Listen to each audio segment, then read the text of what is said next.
All right, I'm at the dealer, and what we have here is a new generation Honda Civic. I'm actually in the market for one of these and decided to make a video on it because of how many different types of trims Honda has for these things. Honda has 10 trims for this specific vehicle, 5 of them for the sedan, and then 5 for the hatchback. It's pretty confusing. I want one, so I decided, you know what, let's do a presentation type of video and figure out which one is the best. When you browse CarMax, you can see over on the left side, there's about 7 different options that you can pick from. Let's use this video to do a comparison of all those different trims. First of all, you're going to need to decide whether you want the sedan or you want the hatchback. I think the hatchback looks the best and it's also the most convenient when it comes to storage space. But some people want the sedan because of some of the exclusive features that are only found on the sedan, such as the SI trim model. In case there's any confusion, here are the 5 sedans. The LX and the Sport, both considered entry level. The SI is supposed to be the race performance vehicle version of the sedan, and then the Touring is supposed to be that luxury commuter vehicle. The EX is designed to be, better than the LX, but not as good as the Touring. Somewhere in the middle, kind of that sweet spot. And then there's the hatchbacks. I'll cover these in more detail in another video, but the LX and the Sport are still called the LX and the Sport. The EX is now an EXL, which means it comes with leather seats. The Touring is a Sport Touring. And the big note here is that there is no SI hatchback. Instead, you have to get the Type R, which is an insane amount of money. You'd think that it's only $44,000 at MSRP to get this vehicle. But check out this used car website. To get these used, you're looking at $55,000. But luckily, we won't be talking about the Type R in this video, so let's go back to the sedans and figure out which sedan has the best bang for your buck. Here are the key exterior features, and they're really not that different from each other, except for the SI. The LX, well, doesn't really have any, and it's actually rocking the hubcaps.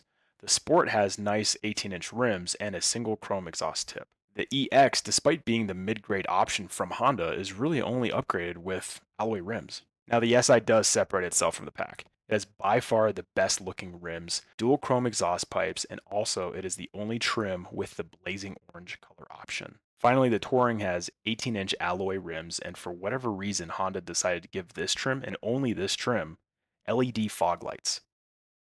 To conclude, the SI is by far the best looking trim option, and I don't even think there's a close second. But let's continue and start to compare performance differences. The LX and Sport both use last generation's engine.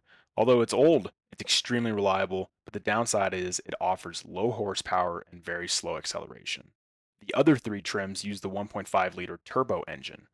This engine is more fuel efficient, it produces more power. However, people that have already had experience with this engine have reported oil leakage issues. The SI tunes its performance in a way to achieve a 0 to 60 time of 6.8 seconds. It gets 200 horsepower. However, the downside would be it has the worst fuel economy of your 5 choices, that being an average combined of 31 miles per gallon.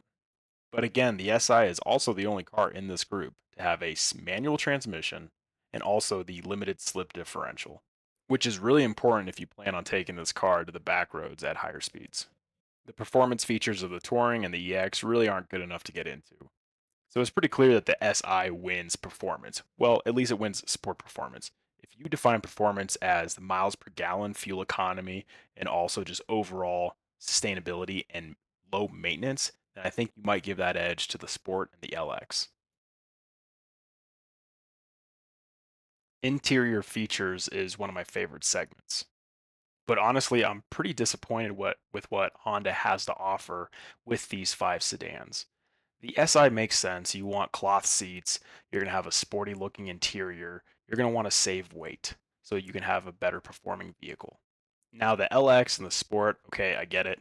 Those are entry level, so they should have some of the most basic features when it comes to interior trim. So those make sense. And then the Touring, which is supposed to be that commuter vehicle with all the bells and whistles inside that you would want if you're the type of person that's driving every day to work and back and you want something comfortable, that has what you want. It has the leather heated seats in the front.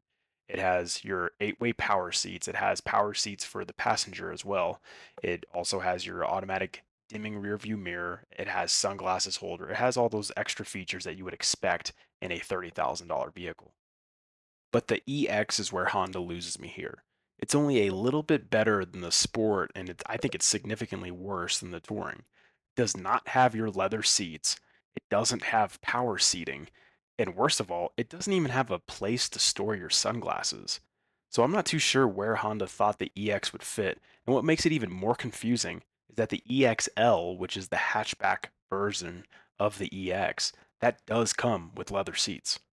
Because of that, I think it would be really interesting to go to Honda and just ask them, hey, why does the EX and the EXL not have the same leather seats if they're basically the same trim, just one's a sedan and one's a hatchback?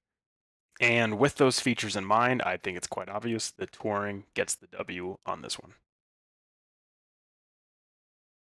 Now, finally, we will move on to infotainment. This is also really important for those of you that commute 30 plus minutes to work every day. And I think everyone would be happy to know that the Apple CarPlay and Android Auto come standard in every single trim.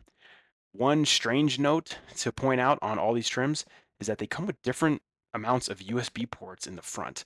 I can understand why the Touring would be the only one that has an additional two rear USB ports, but the fact that LX Sport only come with one in the front and then the every other trim has two in the front is kind of confusing to me. I mean, how expensive is it really to be to just add an additional cable from the infotainment system into the center console and just give that second USB port for the passenger? Now, for the other features, you have 7-inch touchscreens on the LX and the Sport and the EX. The SI is a slight upgrade with 8 inches, and then the Touring has the 9-inch touchscreen. Also, when it comes to audio, there is the 8 speaker audio system that's across the Sport, EX, and SI. The LX only gets the 4 speaker, but the Touring gets a 12 speaker Bose audio system.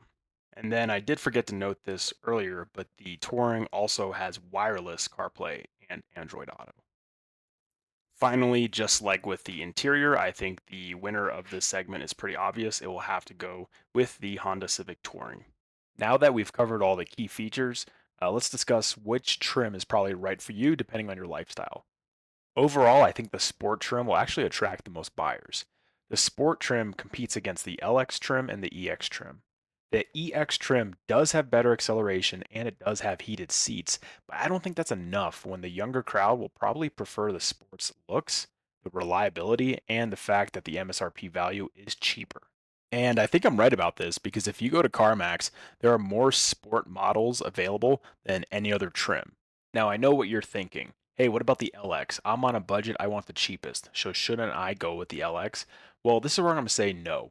And the reason why is because here, if you finance it with 20% down, the LX runs for 429 and the Sport will run you 465. So it's a $36 difference, and I think that's worth doing to get the Sport trim just to get a nicer looking vehicle and maybe those drive mode options. And look, if $36 breaks the bank, go with the ninth generation Honda Civic. Probably shouldn't even be looking to purchase a new Honda Civic. Ninth gen is on CarMax right now. You can see the listings, you can see some decent prices. You could probably save yourself $10,000 by just getting one of those Honda Civics for under 100,000 miles.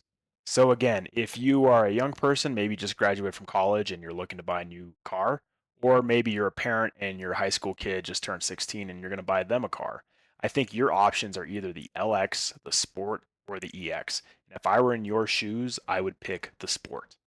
Now, if you're an enthusiast, then you should not get the Sport. Don't let the title Sport fool you. Definitely go with the SI. The SI is an extra $3,600, but it gets you a lot more performance out of your car. But at the time of making this video, good luck to you if you can get an SI. Used SIs are going up for about $7,000 over MSRP. Again, and that's on the used market. And finally, if you're like me, a millennial with a family, you drive over 30 minutes to work every day, you're looking at a Civic because of its reliability, your commute is just another chore that you hate, then I'm probably going to go with the Touring.